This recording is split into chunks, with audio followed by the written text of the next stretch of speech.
I know about him.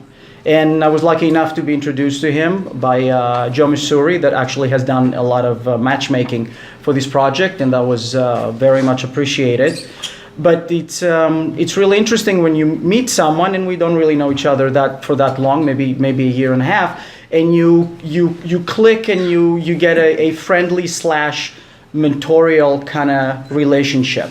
And you learn that people, no matter what they go through and how older they are, and I said older and not old, they can teach you a lot about the passion about their work, very importantly about the relevancy of their work, because that's, I think, one of the biggest nightmares that an artist has, is their work not being relevant anymore, and Dallas knows how to do this. Very few of the conversations have anything to do with past glories. Everything is about what are you working on today. A lot of what can we do with that stuff? Can we collaborate? Can we create more and more? That is actually the sign in my book of a true talent. Also, he's someone that has been very accountable, like going back and forth and really saying would do things and actually doing things, and it's very important, and we established this very early on in both of our books. We collaborated in a really great exhibition for the Masters of Illustration at the School of Visual Arts with one of his stories last year. Gone is the name of the short story. The only way to kind of come close to Dallas was this year we're using Kafka, so we could not do anything better than that, and that worked out really in an interesting and great way, because he came also to class to do critique during the time that the students were developing their work. So all of this has worked really great. I thank you for a great relationship. I value it very much, and without further ado, I will introduce Dallas, that will read, like all of the other authors, will read the piece that they wrote for the anthology catalog, and then I also asked them to read another extra piece that is something they're working on or a favorite thing of theirs. So, Dallas, take it away. Thank you. There are no covenants between sheep and wolves. That's timeless writing. That's Homer, the blind Greek, the Iliad, according to Herodotus, 1850 BC. But it might just as well have been written today, don't you think? You see those wolves out there, don't you? And look at all those sheep. Victor Koen was born in Thessaloniki in northern Greece to artistic parents who early on headed him into the right direction career-wise. Art school, he says, was not a hard sell. A fellow grad student in his dorm at the School of Visual Arts in New York City just happened to own a gas mask, which he loaned to Victor. Victor drew it obsessively. Images of people wearing breathing devices and hunting each other for meat, which pointed him in the right direction subject-wise. But this subject could not have been wholly unexpected. Cohen's maternal grandmother, Sylvia Savy, was an Auschwitz survivor whose mother and father, brother and sister, all died in the camps. Of her immediate family, she alone survived. Thessaloniki in the 30s and 40s, had the largest Jewish community in Greece, and in 1943, its entire Jewish population, thousands strong, were sent by train to the camps, most of them never to return.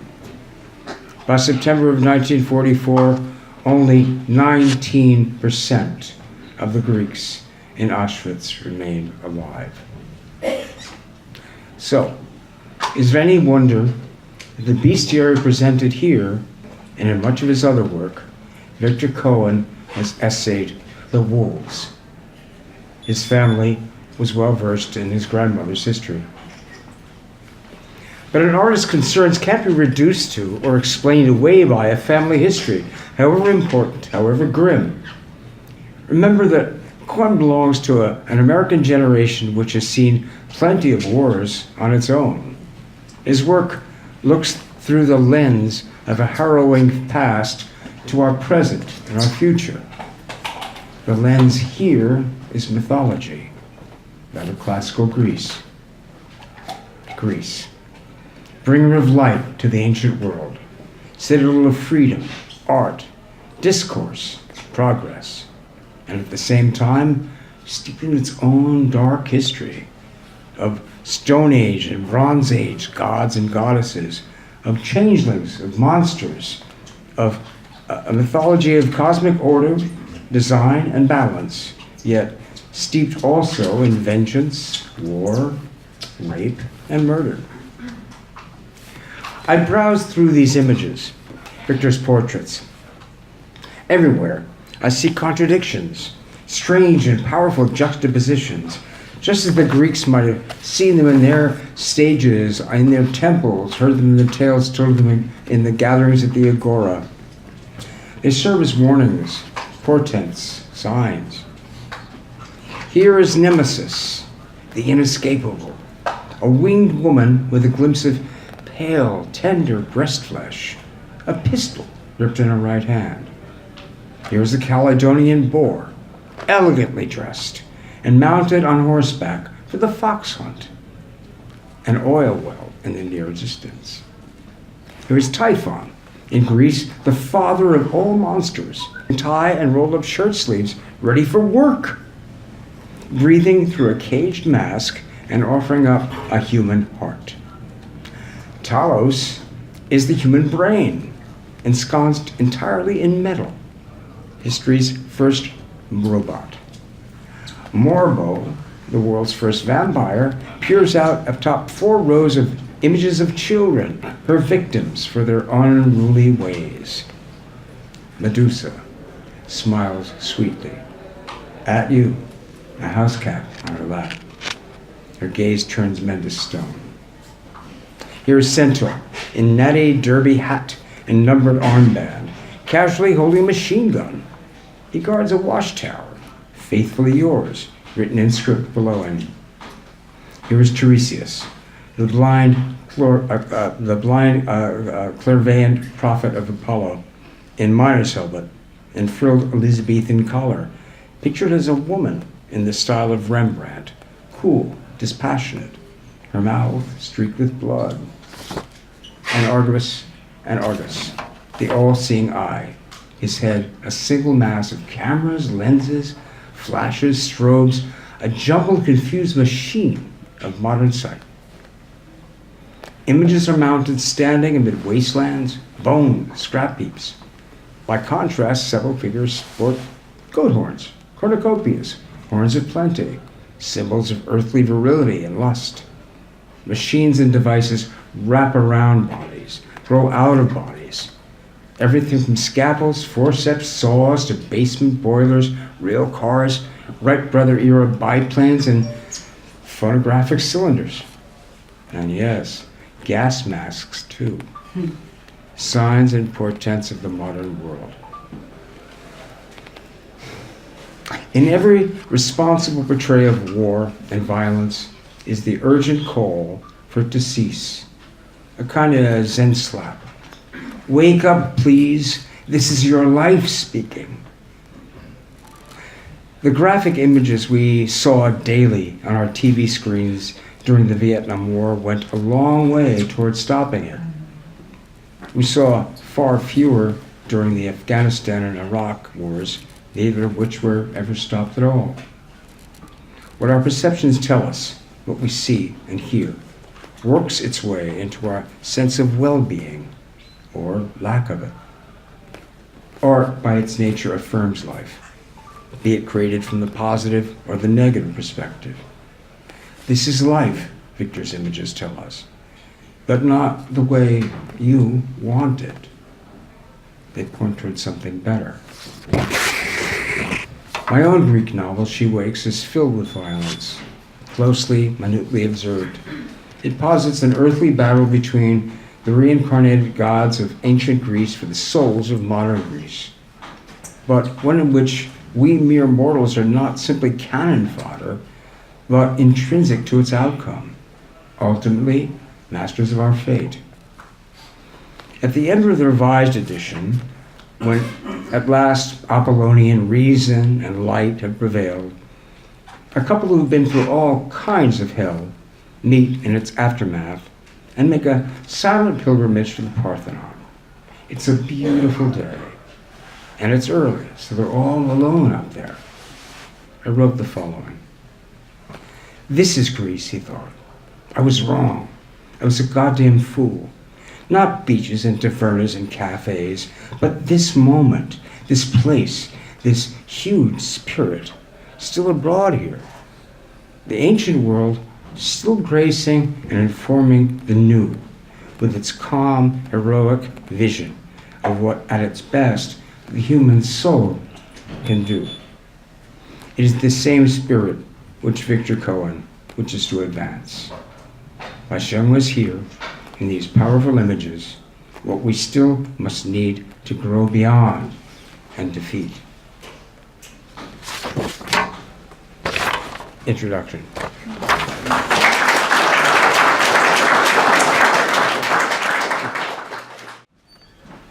I'm not sure I can do this, she said. You knew it was going to be hard, he said. We both did. But we've tried everything, haven't we? I don't know. Have we? You know we have. I can't help feeling that something. Tell me what? Tell me one thing. Tell me one single thing we haven't tried. She stared at him, and they each knew that there was no answer for that. Their living room was suddenly very large, he thought, and very still. No sounds from the street, no passing cars, no neighborhood kids playing ball outside. The house was holding its breath, waiting. 9 months, she said. I know, he said. And again the silence. So when the doorbell rang, it might have been a shotgun blast fired into the room. He got up. She stayed where she was, sitting with clasped hands at the edge of her sofa like a woman on the unyielding chair of a hospital waiting room. I'm Mrs. Collins, said the woman in the doorway, Department of Social Services. When they were finished with the paperwork, she asked them, at last, why they were doing this. You have a lovely home, she said. You have a good job. I know it's really none of my business. But I confess, I don't understand. We're unfit parents, he said. She frowned, puzzled. Unfit? I don't understand. How so? So he told her. While in the crib upstairs, little Carolyn began to cry. When they were gone, his wife cried too, and he held her in his arms on the sofa, and in the new and now even vaster silence, told her that there was nothing else they could have done. They had done the right thing, finally. She knew that they had, and she said that, yes, she did. Of course she did. It was a matter of loyalty, wasn't it? A matter of 8 long years and not just months. It was terrible, terrible. And he told her that he knew that too, until at last her tears subsided. Good cats seem to know somehow when they're humans they share their lives with are in need of comfort. And George had gone to her lap nearly as soon as she started crying and lay curled there, purring steadily, gazing up at her for the duration. She petted him and scratched at his chest and shin until a small tuft of tabby fur fell off her fingers and drifted to the floor. It was no longer a problem.